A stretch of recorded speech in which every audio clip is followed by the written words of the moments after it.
નમસ્કાર, આજના સમાચાર એન્કર જાનવી સાથે. અંકલેશ્વરના આંગણે શ્રી સરદાર પટેલ સેવા સમાજ ટ્રસ્ટ તથા આઈડિયલ લાઇટિંગ સિસ્ટમ પ્રાલીના સંયુક્ત ઉપક્રમે શ્રી ગૌવા વિઠ્ઠલભાઈ રાદડિયાની 7મી વાર્ષિક પુણ્યતિથિ નિમિત્તે શ્રદ્ધાસુમન અર્પણ કરવા માટે એક મહારક્તદાન કેમ્પનું સફળ આયોજન કરવામાં આવ્યું હતું. આ કાર્યક્રમ રવિવારના રોજ સવારે 9 થી બપોરે 1 કલાક દરમિયાન સરદાર ભવન શ્રી સરદાર પટેલ સેવા સમાજ ટ્રસ્ટ GIDC અંકલેશ્વર ખાતે યોજાયો હતો.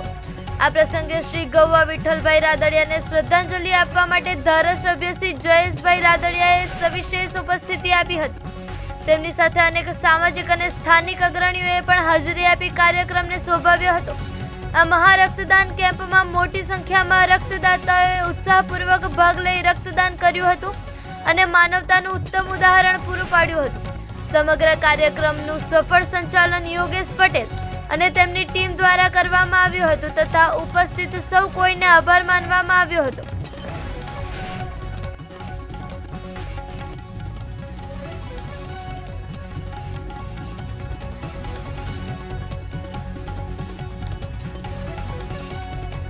શ્રી સરદાર પટેલ સેવા સમાજ ટ્રસ્ટ અને ideal lighting system private limited દ્વારા આજરોજ ગૌલોકવાસી શ્રી વિઠ્ઠલભાઈ રાદડિયાના 7મી વાર્ષિક પુણ્યતિથિ નિમિત્તે આજરોજ અંકલેશ્વર GIDC ને આંગણે મેગા બ્લડ ડોનેશન કેમ્પનું આયોજન થયું, જેની અંદર બહુ મોટી સંખ્યામાં GIDC ની જનતાએ બ્લડ ડોનેશન કરી અને સાચા અર્થમાં ગૌલોકવાસી વિઠ્ઠલભાઈ રાદડિયાને શ્રદ્ધાંજલિ આપી. એ બદલ સર્વે GIDC ના ઉદ્યોગકાર મિત્રોનો તેમજ સર્વે જનતાનો અમે ખૂબ ખૂબ આભાર માનીએ. અંકલેશ્વરના આંગણે સરદાર પટેલ સેવા સમાજ અંકલેશ્વર અને આઈડિયલ ગ્રુપ દ્વારા મારા પિતાશ્રી વિઠ્ઠલભાઈ રાદડિયાની 7મી વાર્ષિક પુણ્યતિથિએ મહારક્તદાન કેમ્પનું આયોજન કર્યું છે. આયોજક મિત્રોને હૃદયપૂર્વક અભિનંદન આપું છું અને મને ગૌરવ છે કે 7મી પુણ્યતિથિએ સમગ્ર ગુજરાતમાં 160થી વધુ સ્થાનો ઉપર સેવાકીય પ્રવૃત્તિના કાર્યો ચાલી રહ્યા છે.